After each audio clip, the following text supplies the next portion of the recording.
Oke, saya mulai. 98,0 Sonora Surabaya News Traffic and Music, Sahabat Sonora. Selamat pagi untuk Anda semuanya. Nah, Sahabat Sonora, memiliki anak yang gemar membaca mungkin menjadi impian bagi orang tua ya. Tentu saja dengan suka membaca, anak diharapkan akan memiliki wawasan dan pengetahuan yang luas sebagai modal penting dalam jenjang pendidikan berikutnya. Akan tetapi, kebiasaan membaca pada anak tidak datang secara tiba-tiba. Nah, sebagai orang tua, perlu untuk mengenalkan buku pada anak sejak usia dini agar aktivitas ini menjadi bagian dalam tumbuh kembang mereka. Lalu bagaimana caranya? Di pagi hari ini Sobat Sonora kita akan membahas seputar buku Sarana Curhatan Milenial. Habis gelap, terbitlah terang. Nanti akan ada bersama dengan Ibu Dr. C. Titis Tatasari, SEMM. Beliau ini adalah founder dari Talenta Coaching and Training Center. Kemudian ada juga Ibu Dian Harnia Patrawati, ESOS. Dan tentunya Sahabat Sonora, beliau ini menjabat sebagai Ketua Pena Prajut Aksara PPA Sidoarjo dan aktivitas beliau ini adalah menulis kisah hidup dalam sebuah buku antologi. Dan untuk di pagi hari ini Sahabat Sonora, kami juga mengajak Anda karena ada satu buah hadiah tiket untuk mengikuti tes potensi genetik untuk tanggal 9 April mendatang dan tes ini bisa mengetahui bakat terbaik seseorang.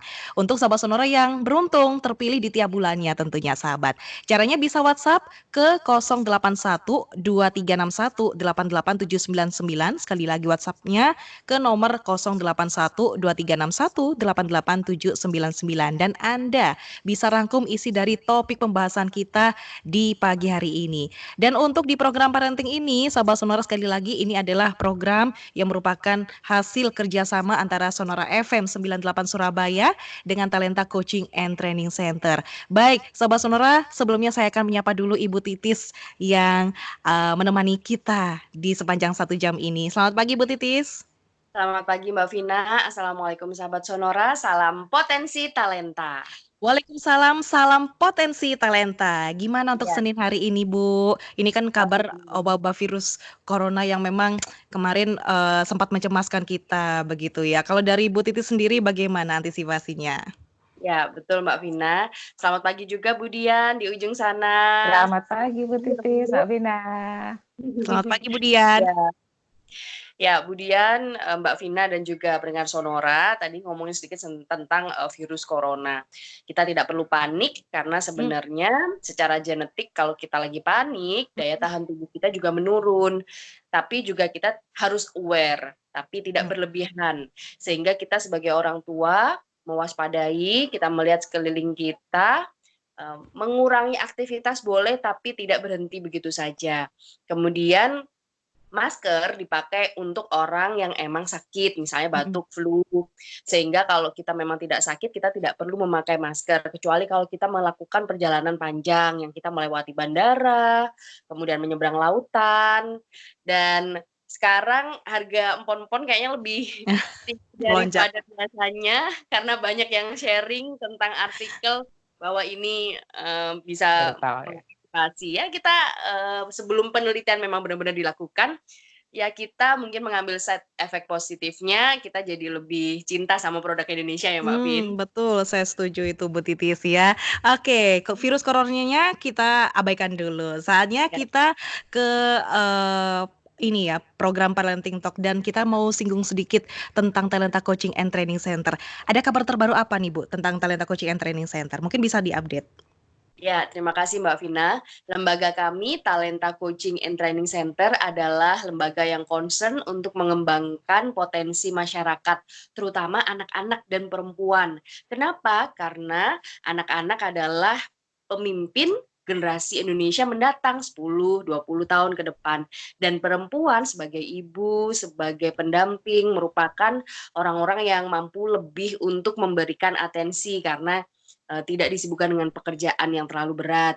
Nah, oleh sebab itu, Talenta memberikan training-training, assessment terkait apa sih bakat diri kita, apa sih potensi terbaik kita, sehingga setiap orang bisa memaksimalkan potensinya, melakukan hal-hal yang dia sukai, yang dia maksimalkan, dan dia dapat bermanfaat bagi orang lain. Nah, pendengar Sonora yang pengen tahu sebenarnya jati dirinya ini apa sih, aku bisa bekerja apa, bisa usaha apa, anakku bisa menjadi apa kelak, monggo konsultasi bersama kami dan kita ikuti acara, Parenting Talk ini, nanti akan disebutkan nomor handphone, untuk bisa menghubungi kami. Nah, itu seputar, Talenta Coaching and Training Center. Baik, langsung aja kita ke topik pembahasan kita nih, Bu Titis. Ini topik yang cukup menarik sekali, yaitu adalah buku menjadi sarana curhatan milenial. Habis gelap, terbitlah terang. Nah, mungkin bisa dibahas bersama dengan Ibu Dian Harnia Patrawati di Oke. episode kali ini. Monggo silakan Bu Titis. Ya, topik hari ini begitu luar biasa karena sebenarnya jadi solusi untuk anak-anak yang terlalu, apa namanya, digital minded gitu ya. Ini bisa jadi solusi, yaitu bagaimana membuat anak ramah untuk memakai buku sebagai sarana curhat. Jadi nggak update Mmm. status aja kayak Mbak Vina terus ya. Ketahuan deh. Iya, kalau Mbak Vina update status pasti soal pekerjaan, soal Mmm, hal-hal inspiratif, that's good. mmm, Tapi kalau anak-anak kita yang belum paham untuk ini bisa dipakai untuk berbagai macam yang positif, ini akan sangat mempengaruhi bagaimana dia, eee tingkat nanti pendidikannya dan lain-lain karena sibuk dengan gadgetnya. Nah, kita sudah punya pakarnya nih yang mmm, bisa mendirect anak-anak kita yang nggak bisa nulis sama sekali jadi bisa nulis. Yang tadinya mmm. cuman ada di angan-angan anak kita, dia jadi bisa menuangkannya ke diary. Oke, kemudian Selamat kira-kira pagi apa ya. yang akan kita sharing Bu pada pagi hari kepada para parents tentang menumbuhkan jiwa literasi. Sebelum ke Ya, literasi dulu kita menuju ke, kesukaan menulis itu dulu ya, Bu, ya. oke. Bagaimana menumbuhkan kesukaan menulis pada anak yang tidak suka menulis? Kalau yang suka menulis gampang, nanti kita, Iya, ke step berikutnya. Kalau yang nggak suka, Bu, diapain, Bu, anak-anak kita? iya. Sebenarnya begini, Mbak Putitis. Jadi mengapa saya mengangkat tema buku sarana curhat milenial ini? Memang yang kita ketahui di banyak hal, banyak di lingkungan kita ini, banyak tantangan yang dihadapi anak-anak selama ini, Bu. Banyak sekali sehingga tapi tidak bisa bercerita, terutama kepada orang tua. Membiasakan menulis pada anak itu saat ini dirasakan menjadi solusi. Solusi bagaimana? Karena memang kita tahu bahwa literasi adalah kemampuan individu untuk membaca, menulis, berbicara, menghitung, bahkan memecahkan masalah pada tingkat keahlian yang diperlukan dalam lingkungan. Dan kita juga tahu bahwa banyaknya anak yang memegang gadget, mereka bukan lagi berbicara tentang kehidupan sehari-hari, justru mencari info-info. Itu kan sebenarnya juga literasi, cuman banyak yang tidak terarah, begitu Bu Titis. Jadi mungkin kita sebagai seorang orang tua, kita harus memberi bacaan yang bermanfaat kepada anak, kemudian kita dampingi mereka bermain gadget, membaca apapun, itu harus kita dampingi sehingga kita tahu bahwa bacaan ini bermanfaat bagi dia atau tidak. Begitu Bu Titis.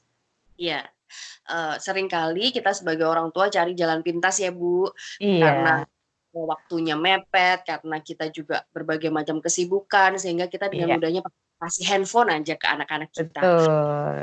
Ya, apa yang kita berikan sebenarnya itu adalah membuat, anak-anak kita akan belajar dari itu. Iya, Maka para parents pendengar Sonora yang ada di rumah, mudah kok kalau kita menggantikan yang biasanya kita berikan adalah gadget, itu diberikan aja dengan buku-buku begitu ya, iya, Bu? betul, iya, Karena, iya, eee, anak akan secara, responsif akan apapun yang diberikan pasti akan dibaca walaupun, "Aduh kok buku?" gitu, tapi karena iya, adanya itu akhirnya mau. Nah, jenis buku-buku apa yang kira-kira ringan dan membuat anak-anak ini jadi mau untuk membiasakan diri iya, suka betul. membaca? Iya, begini Bu Titis dan Mbak Vina ya, untuk memilih sebuah buku, memang kita harus sesuaikan dengan usia dan minat. Ini saya ada beberapa contoh. Dulu ketika anak saya masih kecil, saya akan lebih banyak memilih buku yang banyak gambarnya, buku yang bercerita tentang melalui gambar saja. Melalui gambar kita akan bercerita. Itu untuk menumbuhkan rasa anak untuk mendengar ceritanya. Kemudian dia akan melihat gambar-gambar itu, kemudian kita bacakan seperti itu. Itu sesuai usianya. Tetapi ketika anak saya sudah mulai remaja, tidak mungkin saya memberikan bacaan seperti itu lagi karena sudah berbeda. Itu sekarang anak sesuai usianya ini seperti ini misalnya, kita ceritakan seperti ini ketika dia tidur, kemudian membuat dia untuk menumbuhkan rasa ingin membaca, kemudian antara membaca dan menulis itu sangat-sangat berdekatan menuju anak remaja berbeda lagi ceritanya. Ini ada saya juga cerita beberapa ini ketika anak saya masih masuk SD ya, SD di kelas 3, 4. Itu justru cerita-cerita seperti ini, cerita-cerita bergambar, ini menarik. Tetapi sekarang ketika anak saya sudah menuju remaja, sudah SMP, sudah kelas 7, cerita yang dibaca adalah berbeda. Bukan lagi seperti itu, tetapi seperti ini. Seperti ini. Kemudian justru saya memfasilitasi anak saya untuk terus membaca, untuk tertarikan dia membaca, kemudian membuat sebuah karya. Dia ada ketika saya tahu dia punya idola boy band Korea. Saya tahu itu jika saya tidak memberi dengan yang benar itu menjadi sesuatu yang mungkin tidak baik. Tetapi justru saya memberi kesempatan pada dia. Ini salah satu buku idolanya. Mungkin Mbak Vina tahu ya. Ini Baekhyun, salah satu grup band EXO. Oh iya. Anak saya sangat-sangat menyukai. Tetapi dari sini saya justru tidak membuat renggang antara anak saya yang tadinya suka membaca buku karena sudah tidak sesuai usianya, dia mengesampingkan itu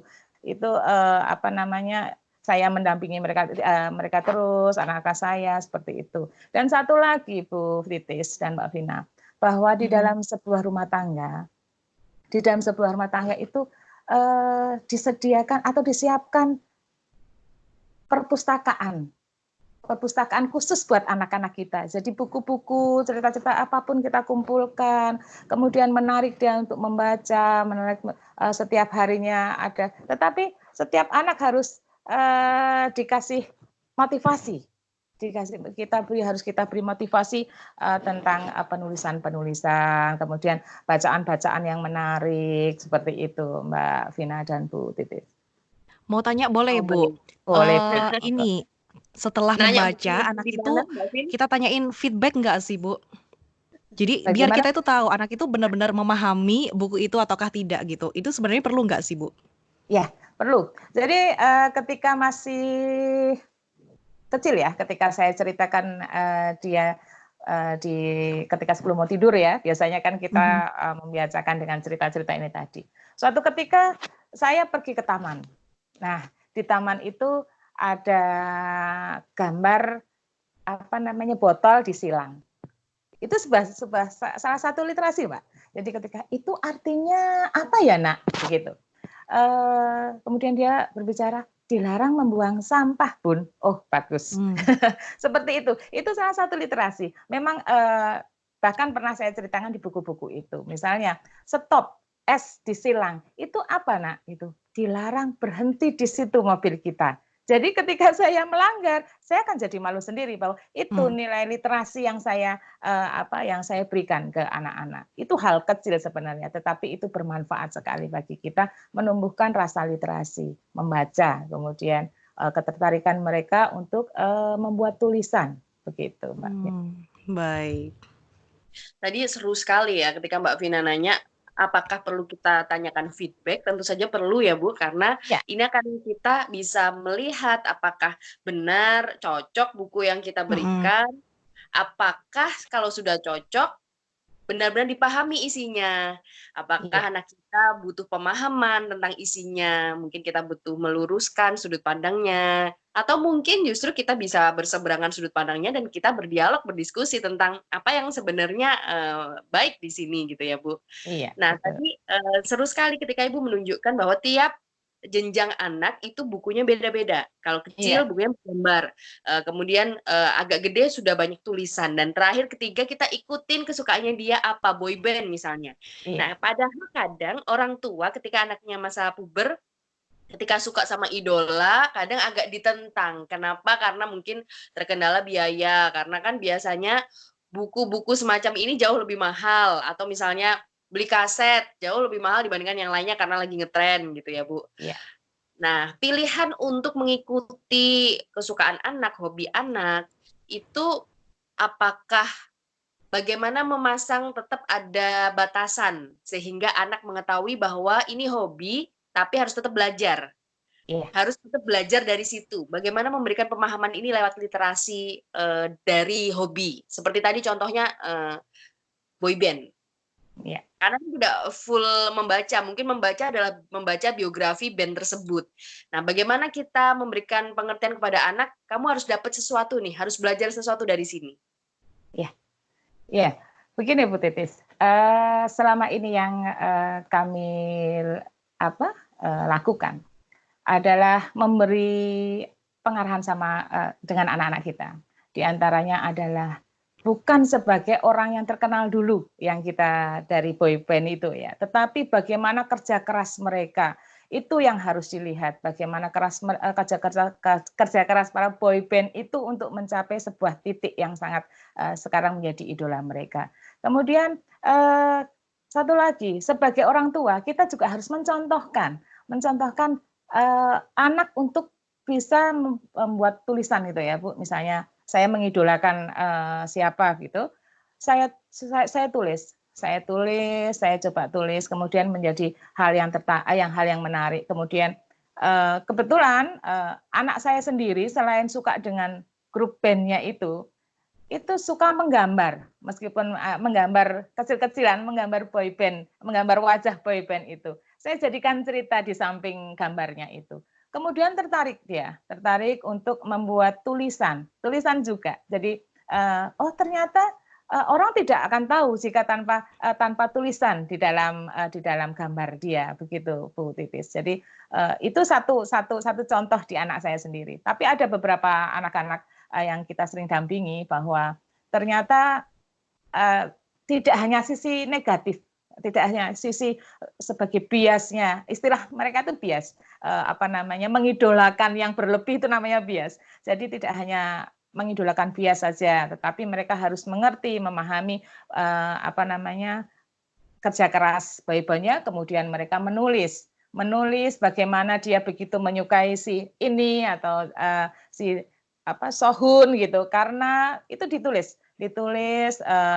bagaimana dia bisa menyukai apa idola dari idolanya tadi, apa makanan kesukaannya itu, kemudian ditulis di dalam sebuah buku itu Bu Titis. Jadi kita buat ketertarikan itu di dalam sebuah tulisan. Beberapa anak-anak teman yang kita dampingin seperti itu. Itu bukan hanya boyband sebenarnya, tapi kehidupan sehari-hari mereka. Jadi yang tadinya hanya tertutup gitu ke orang tua dengan menulis itu tercurahkan. Bahkan ada beberapa yang sudah menjadi antologi cerita kumpulan cerita anak-anak di Sidoarjo, jadi sebuah buku curahan hati yang tidak tersampaikan ke orang tua mereka gitu. Ternyata mereka bisa yang tadinya hanya diam dan hanya membaca gitu, menyampaikannya dengan baik gitu, Bu Titis.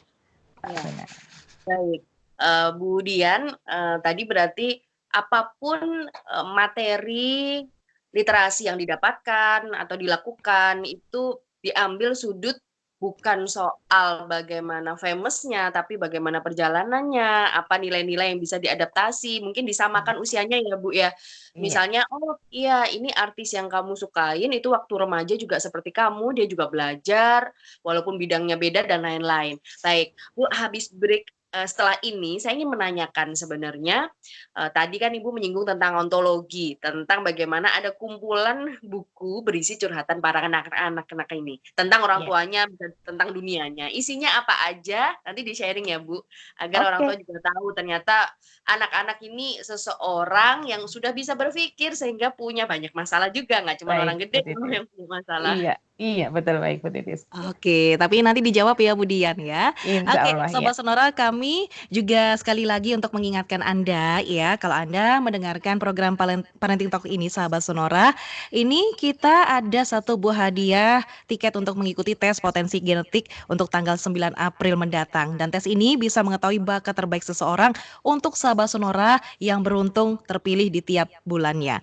Caranya bisa WhatsApp ke 081 2361 88799. Sekali lagi WhatsApp ke 081 2361 88799 dan Anda bisa rangkum isi dari topik pembahasan kita di 1 jam ini, Sahabat Sonora. Baiklah, kita nanti akan kembali lagi. Jangan kemana-mana ya, tetap di obrolan seru di Parenting Talk yang merupakan hasil kerjasama Sonora FM 98 Surabaya dengan Talenta Coaching and Training Center. Segmen kedua Bu ya. Iya. Oke, Oke, berarti langsung dari aja. tema, tinggal apa lagi yang belum Mbak Vina? Subtemanya tadi? Gimana Bu? Yang Yang 6, 7 belum kayaknya. 67. 67 tentang Yang apa Mbak Vina? Yang 67 ini sebentar, tentang asah kemampuan menulis sama jadikan Iya, hasil tulisan anak menjadi sebuah karya. iya. Oke, Ya, sip. oke, siap. Yang Lanjut 5 ya. juga belum ya Bu, penyemangat dan apresiasi kepada anak itu. Oh, yang nomor 5. Iya. Beri penyemangat dan apresiasi kepada anak. Oke. Baik, Sobat Sonora, kembali lagi Anda mendengarkan program Parenting Talk yang merupakan hasil kerjasama Sonora FM 98 Surabaya dengan Talenta Coaching and Training Center. Sekali lagi, Sobat Sonora, untuk Anda yang baru saja mendengarkan ataupun stay tune, di pagi hari ini, sahabat, kita membahas topik buku Sarana Curhatan Milenial. Dan Sobat Sonora, kami juga mengajak Anda ya untuk bisa merangkum isi dari topik pembahasan kita pagi hari ini, karena kita punya satu buah hadiah tiket untuk mengikuti tes potensi genetik untuk di tanggal 9 April dan tes ini bisa untuk mengetahui bakat terbaik seseorang untuk Sahabat Sonora yang terpilih di setiap bulannya. Caranya bisa WhatsApp ke 081 2361 88799 dan sekali lagi untuk nomornya di 081 2361 88799. Baik, kita langsung aja ke pembahasan berikutnya di segmen kedua ini bersama dengan Ibu Titis dan juga Ibu Dian. Silakan Bu Titis. Iya, terima kasih Mbak Vina. Tadi di awal segmen kita sudah menanyakan, kira-kira isi buku curhatan anak-anak ini isinya apa Bu? Beragam apa Bu? Sehingga orang tua Lucu, bisa iya. antisipatif nih, Iya. menanyakan ke anak-anak kira-kira sebagian dari curhatan ini ada di mereka enggak gitu. Dan Iya. kemudian kira-kira hal-hal menyemangati apa yang bisa didapatkan setelah mereka mencurahkan perasaannya pada buku diary atau buku tulis tentang apa hal-hal yang tidak bisa terungkapkan pada orang tuanya. Iya. Iya Bu Titis, Mbak Vina ya. Ini sebenarnya kalau kita lihat buku ini 80 soal nilai kehidupan untuk bahagia. Ini adalah curhatan anak-anak. Jadi curhatan anak-anak yang ada. Di antaranya ini Bu Titis, ini tentang memaafkan. Ini ada kalimat 2 orang yang sedang berjalan di padang pasir tiba-tiba ini tulisan ya. Ini tulisan anak itu untuk menyampaikan isi hatinya. Jadi ini ceritanya. 2 orang yang sedang berjalan di padang pasir tiba-tiba terlibat pertengkaran. Salah satu di antara mereka menampar pipi temannya. Orang yang ditampar tersebut tanpa sepatah kata tersungkur dan duduk. Dia lalu menulis di pasir. Temanku menampar pipiku. Lalu teman yang menampar bertanya, "Kenapa kamu menulis di pasir?" Dia pun menjawab, angin maaf yang terhembus akan menghapus semuanya. Ini menceritakan bahwa temanku menampar pipiku. Ini cerita ya. Cerita dia sempat dapat ketidaknyamanan di sekolah, tapi dia menyampaikannya itu dengan baik. Jadi orang tua akan memahami, oh lewat tulisan sederhana, tetapi itu sangat dalam. Begitu dia tersakiti dengan tamparan temannya itu, tetapi dia tidak berani menyampaikan ke orang tuanya. Ini salah satu ceritanya, Bu Titis dan Mbak Vina. Ada juga yang suka menggambar, itu diceritakan di sini. Ini gambar-gambarnya dia. Tetapi di setiap gambar ada tulisannya. Di setiap gambar ada tulisannya. Bagaimana dia kecewa, bagaimana dia diperlakukan oleh ibunya, seperti itu. Ini itu juga curahan-curahan yang tidak diketahui orang tuanya. Kemudian dengan itu orang tuanya semakin memahami, orang tuanya justru sekarang banyak yang memberikan, misalnya tulisan diberikannya buku-buku kosong untuk kertas-kertas kosong untuk ditulis dia. Kemudian apa yang tidak bisa disampaikan. Dengan menulis, orang tuanya secara otomatis akan menerima tulisan anaknya, apa yang dikeluhkan oleh anaknya. Seperti itu, Bu Titis. Baik, kemudian berarti tata cara untuk mulai membiasakan anak-anak kita menuliskan perasaannya di dalam buku adalah memberikannya buku kosong ya, Bu? Semacam diary atau buku tulis, kemudian pulpen, kemudian kita menyampaikan kepada anak-anak kita, kamu bisa menulis apapun di sini. Nah, kira-kira mulai dari mana kita mendirect anak kita? Misalnya, nulis apa mah gitu. Nah, kita memberikan contoh-contohnya seperti apa, Bu? Apakah menulis keseharian di sekolah, mulai dengan kalimat apa, kemudian bolehkah di situ sesuatu yang menggunakan bahasa apapun gitu, yang paling mudah dilakukan mengungkapkan apa? Apakah kita bilang, "Oh, ungkapkan tentang cuaca dulu, Nak," atau nah itu yang bisa kira-kira dari sedini mungkin anak sudah terbiasa untuk mengungkapkan perasaannya meski lewat tulisan? Iya. Jadi sebetulnya kalau kita memaksa anak untuk menulis tidak bisa ya, Bu Titis ya. Biasanya tergantung mood anaknya itu sendiri. Tetapi kita sebagai orang tua harus mengasah kemampuan menulis anak itu. Pertama kita harus menyiapkan waktu, untuk mendampingi anak.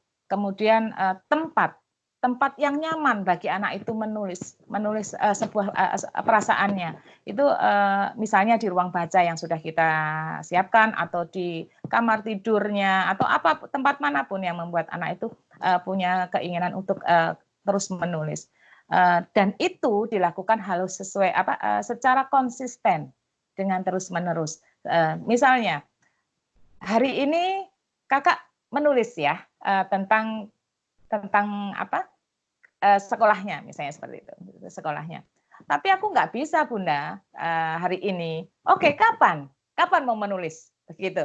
Itu harus konsisten, Mbak. Jadi keinginan untuk menulis itu harus konsisten, yang pasti itu. Jadi keinginan untuk cara-cara menulis mereka, ada waktu, akhirnya terbentuk sebuah tulisan. Itu yang pasti bahwa dari tulisan-tulisan itu sebagai rasa apresiasi kita beri reward, misalnya bahwa seperti rencananya memang salah satunya ada salah satu anak dari yang kita asuhi kemarin itu, karyanya adalah tulisan, kemudian gambar-gambar. Itu akan kita pamerkan seperti itu. Itu yang akan membuat anak-anak lain yang biasa dengan tulisan, kemudian menyampaikannya dengan tulisan, itu akan kita bukukan seperti itu sebagai apresiasi kita. Itu salah satunya, Bu Titis dan Mbak Vena.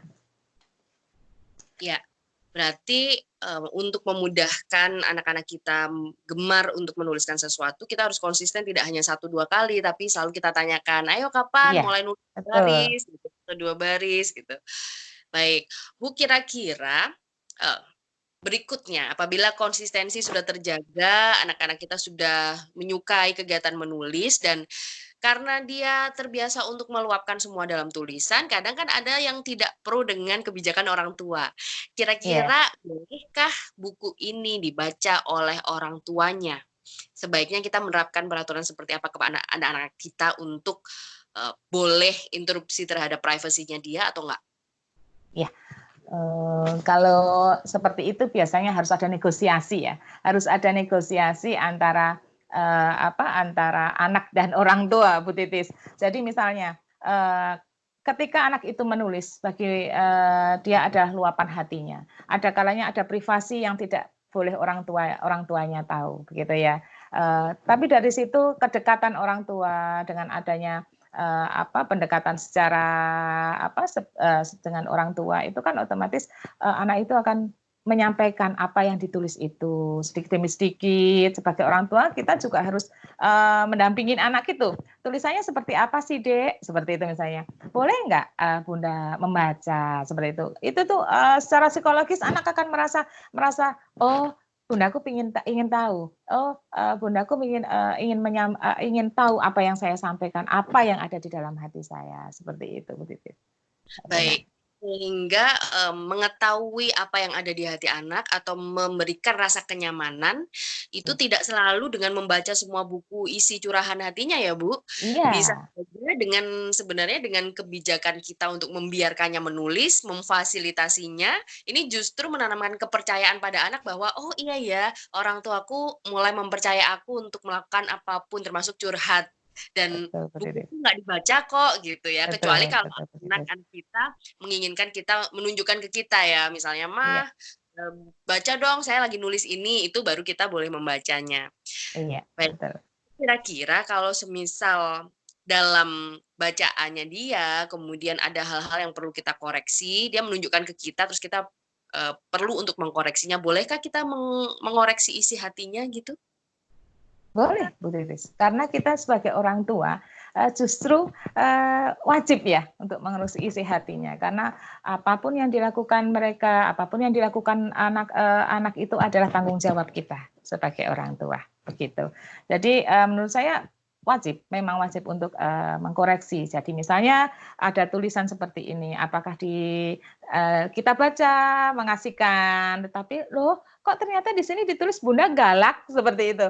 Jadi terus seperti itu kan iya Bunda, terus maaf ya Nak kalau memang Bunda galak, maksud Bunda tuh seperti ini, seperti ini, seperti ini. Nah itu akan tersampaikan dengan baik begitu Bu Titis. Iya, berarti solusi untuk menjadikan buku sebagai sarana curhatan para milenial ini efektif banget ya Bu? Iya, karena iya, bisa jadi klarifikasi dari orang tua, ah masa galak gitu, misalnya dia ini cerewet seperti itulah. misalnya mama cerewet atau mama kemarin weekend nggak ada waktu. Nah ini bisa kita jadikan klarifikasi, oh nggak kemarin nggak ada waktu karena kita menggantinya dengan hal lain. Sehingga hal-hal yang masuk ke dalam mindset anak bisa kita perbaiki dengan memberikan penjelasan ya Bu. Betul Bu Titis. Iya.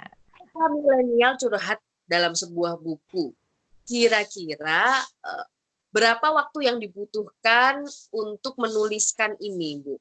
Apakah kita melatih anak-anak kita untuk paling nggak 5 menit? Seberapa waktu yang dibutuhkan dan seberapa banyak yang harus dituliskan? Iya.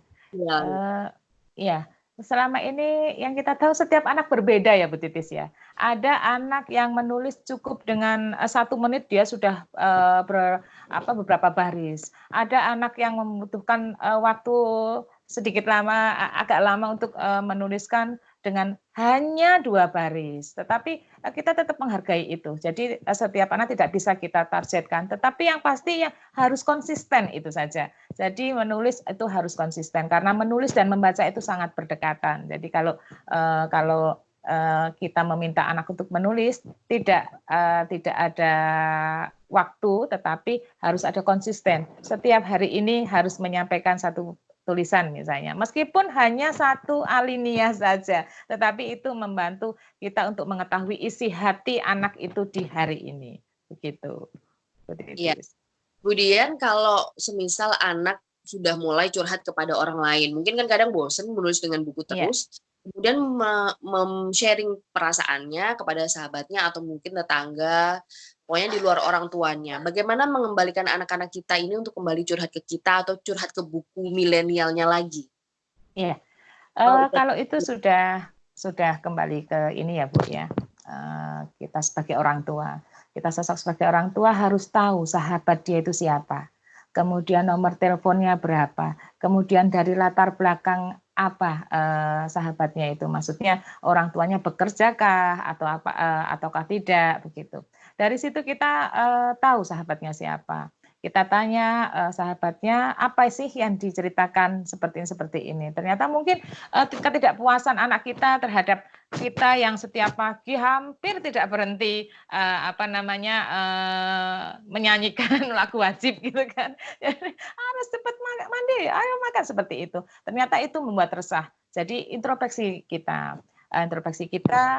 jangan pernah kita malu untuk meminta maaf sama anak. Itu saja Bu Titis. Jadi kita minta maaf bahwa tidak bisa menjadi ibu yang baik. Jadi apa yang kita ada di dalam hati kita pun kita sampaikan sama anak kita, bahwa maafkan Bunda karena Bunda belum bisa menjadi ibu yang baik. Tetapi saat ini apalagi ya, anak itu kadangkala ketika kita terlepas benar gitu. Jadi harus kita rangkul lagi, kita peluk mereka, kita sampaikan bahwa kita sama-sama saling membutuhkan, kita sama-sama harus saling bisa mengisi. Apapun itu, di hari apapun itu, kita bisa saling membantu, kita bisa saling menguatkan, begitu. Ya, menarik statement Budian barusan bahwa anak-anak di zaman milenial ini kita tidak membuat panik ya, tapi begitu mereka lepas kadang susah sekali untuk kembali lagi ya Bu, karena begitu kuatnya pengaruh dari luar. Maka sarana untuk menjadikan buku ini sebagai curhatan milenial begitu sangat luar biasa, dan apabila sudah curhat kepada orang lain untuk mengembalikan kepada orang tuanya adalah orang tua harus berbesar hati untuk meminta maaf, menanyakan apa yang perlu diperbaiki, begitu ya Budian. Kalau misal sesuatu yang sudah terjadi kemudian tidak bisa dilupakan oleh anak, walaupun orang tua sudah meminta maaf dan anak sudah kembali untuk curhat ke diary-nya lagi, curhat ke kita lagi, apa kegiatan yang bisa dilakukan antara orang tua dan anak untuk mengembalikan mood anak sehingga kembali tertanam kepercayaan kepada orang tuanya? Iya. Kita akan mengulangi hal-hal kecil ya Bu Titis ya. Kita berusaha akan mengulangi yang selama ini saya lakukan seperti itu. Kita akan mengulangi hal-hal kecil ketika dia masih masa kanak-kanak. Jadi misalnya kita mengajak tempat wisata yang biasa kita datangi seperti itu, kita dampingi, kita ceritakan masa kecil dia, bagaimana kita begitu menyayanginya, begitu sangat-sangat banyak cerita-cerita yang di situ sudah terlukiskan di dalam ingatannya, bahwa ketika saya terjatuh di sini, bundaku atau ayahku menolongku. Kemudian dari situ kita ulangi masa-masa kecilnya, kita ajak dia di tempat-tempat, yuk kita ke tempat misalnya tempat favorit anak saya kebetulan di Gramedia, di sebuah toko buku. Jadi di toko buku kita ajak ke sana, kita dampingi, kita ajak. Setelah dari situ kita mau minum apa, dari situ dia akan bercerita tentang hari ini kakak pingin baca seperti ini Bunda, yang ini kayaknya buku yang kakak beli itu bagus, ini karena ceritanya kata teman-teman itu menyangkut, ya akhirnya dia seperti itu cara saya sebagai orang tua untuk meminta maaf untuk mengembalikan rasa yang ketidakpercayaan terhadap orang tuanya lagi itu begitu. Iya, baik Budian, mungkin bisa diberikan conclusion tentang bagaimana menjadikan buku sebagai sarana curhatan para milenial ini agar pendengar Sonora bisa menerapkan ke putra-putri bahwa ini jadi solusi untuk membangun bonding ataupun mengeluarkan apa yang ada di pikiran anak-anak kita. Monggo Bu. Iya.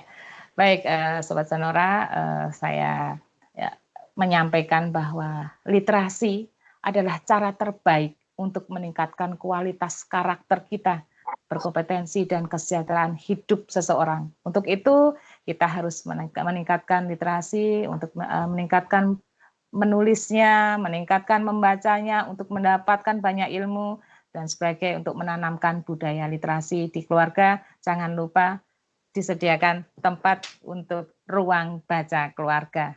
Demikian Bu.